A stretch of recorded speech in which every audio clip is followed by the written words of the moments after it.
আপনাদের ঘর কি অনেকটাই বড়, এমনকি পুরনো কোনো ঢাকনা আছে? তাহলে ঘর মোছার জন্য আর কোনো রকম চিন্তা করতে হবে না।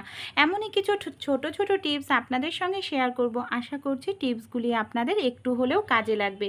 চলুন তাহলে আজকের টিপস আমরা দেখে নিই। প্রথম যে টিপসটি শেয়ার করব, আমাদের বাড়িতে যে এই ধরনের সায়া বা পেটিকোট আমরা ব্যবহার করি, অনেক সময় দেখা যায় এক পাশে দড়ি ধরে টান দিলে আর এক পাশের দড়ি এইভাবে ভেতরের দিকে ঢুকে যায়। তখন খুবই সমস্যার মধ্যে পড়তে হয়, আমাদের আবার দড়ি খুলে নতুন করে দড়ি লাগাতে লাগে, অনেকটা সময়ও লেগে যায়, তাড়াহুড়োর মধ্যে আমরা বিরক্তও বোধ করি। তাই ছোট্ট একটি কাজ আপনারা করতে পারেন। দেখুন, সমান করে নিতে হবে, তারপর একটি সুচ সুতো নিয়ে নিতে হবে। সায়া বা প্যান্ট যে কোনো কিছু হোক, আপনারা এই টিপসটি অ্যাপ্লাই করবেন। সুচ সুতোর সাহায্যে দুটো তিনটে ফোর দিয়ে দেব এখানে যে ভেতরে দড়িটা আছে, দড়িটার সঙ্গে সায়ার কাপড়ের সঙ্গে এইভাবে একটু যদি দুটো তিনটে ফোর দিয়ে আমরা সেলাই করে নিতে পারি, তাহলে যতই আমরা টানাটানি করি না কেন, দড়ি কিন্তু এক পাশের দড়ি আর এক পাশ দিয়ে মানে ভেতরে ঢুকবে না, বের হয়ে যাবে না, এমনকি আমাদের দড়ি পরানোর কোনো প্রয়োজন পড়বে না নতুন করে। বিশেষ করে ছোট বাচ্চাদের কিন্তু বেশি সমস্যা, তারা দড়ি টেনে টেনে বের করে দেয়, তাদের ক্ষেত্রে এই টিপসটি আপনারা ট্রাই করে দেখবেন। পরের যে টিপসটি শেয়ার করব, এই ধরনের তেলের বোতলগুলো আমরা প্রত্যেক দিন ব্যবহার করি। দেখা যায় তেল যখন ঢালতে থাকি না, অনেক সময় বোতল দিয়ে কাত হয়ে না এইভাবে তেল পড়ে যায় চুইয়ে, বোতলটা তেল চিটচিটে হয়ে যায়, জায়গাটাও তেলতেলে হয়ে যায়। এই ধরনের পুরনো রাবার ব্যান্ড আমাদের প্রত্যেকের বাড়িতেই থাকে। আপনার একটি পুরনো রাবার ব্যান্ড তেলের বোতলের মুখে এইভাবে লাগিয়ে দিন, তাহলে যে তেলটা পড়বে বোতল চুইয়ে, রাবার ব্যান্ড অ্যাবজর্ব করে নেবে, বোতলটাও তেলতেলে হবে না, জায়গাটাও নোংরা হবে না। এই ধরনের পুরনো ঢাকনা আমাদের কম বেশি প্রত্যেকের বাড়িতেই থাকে, কারণ আমরা যখন সোনপাপড়ি বা এই জাতীয় খাবার আনি, অনেক তো কন্টেনার আসে, তাই এই ধরনের ঢাকনায় অসাধারণ একটি কাজে আমরা কিন্তু ব্যবহার করতে পারি। চলুন কী কাজে এটাকে আমরা ব্যবহার করব দেখে নিই।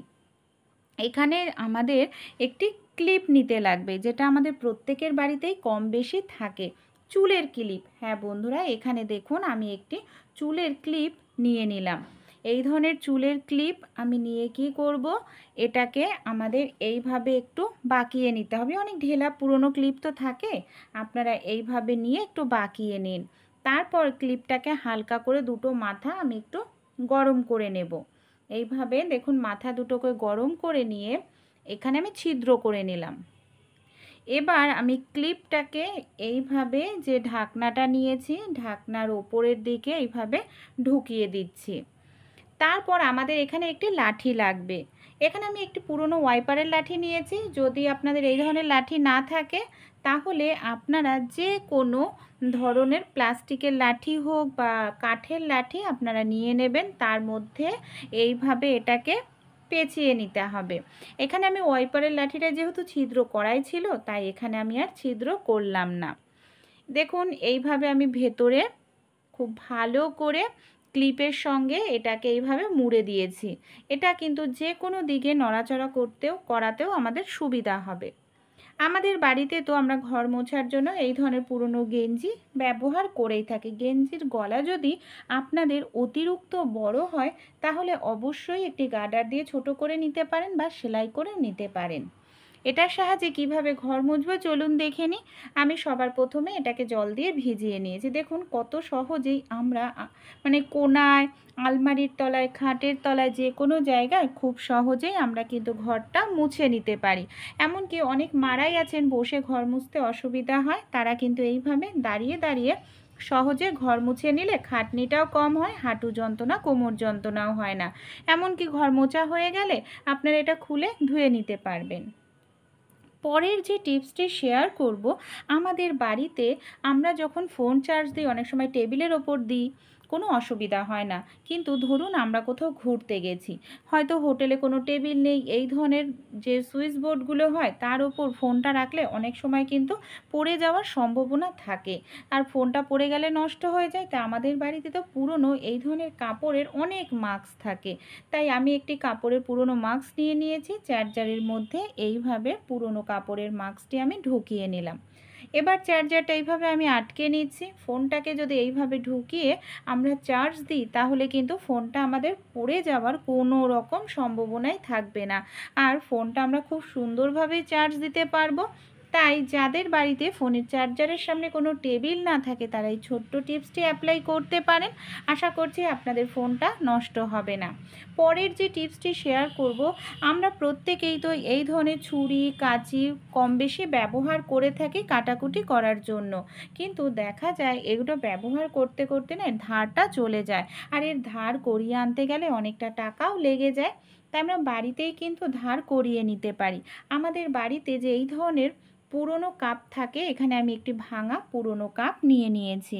কাপের মধ্যে দেখুন এইভাবে আমি একটু ঘষে নিচ্ছি। বন্ধুরা, এইভাবে যদি একটু ঘষে নেওয়া যায় না, এই যে ছুরি বা কাঁচির যে ধারটা চলে যায়, খুব সহজেই আমরা বাড়িতেই কিন্তু ধার করিয়ে নিতে পারি। আর এইভাবে ধার করিয়ে নিলে আমাদের টাকা পয়সাও লাগবে না, খুব সুন্দর কিন্তু ধার হয়। যেহেতু কাপগুলো চীনামাটির তৈরি হয়, তো তাই ধারটাও খুব সুন্দর হয়। যে কোনো আপনারা ছুরি এইভাবে মাঝে মাঝে সপ্তাহে 2 দিন ধার দিয়ে নিন, তাহলে সবজি কাটার সময় কোনো সমস্যা হবে না। এমনকি যে কাঁচি আমরা ব্যবহার করি সেই কাঁচিটাও কিন্তু আপনারা এই পদ্ধতিতে ধার করিয়ে নিতে পারেন। অবশ্যই আপনারা নিজেরা বাড়িতে আগে অ্যাপ্লাই করে দেখবেন, কীরকম রেজাল্ট পেলেন, তারপর কমেন্ট করে আমাকে জানাতে ভুলবেন না। পরের যে টিপসটি শেয়ার করব, আমরা মহিলারা যখন আটা ময়দা মাখি, আমরা দেখা যায় এইভাবে হাত দিয়ে মাখি। আমাদের মহিলাদের কম বেশি প্রত্যেকেরই হাতে চুড়ি পরা থাকে। দেখা যায় বারবার চুড়িটা আমরা ওঠাতে থাকি আর চুড়িটা বারবার নেমে যায়। শুধু আটা ময়দার ক্ষেত্রেই নয় বন্ধুরা, আমরা যখন মশলা করি তখনও এই সমস্যাটা দেখা যায়। তো এই ধরনের পুরনো গার্ডার আমাদের প্রত্যেকের বাড়িতেই থাকে। আপনারা হাতে এইভাবে একটি পুরনো গার্ডার দিয়ে দিন, তাহলে চুড়িগুলো বারবার নামবে না।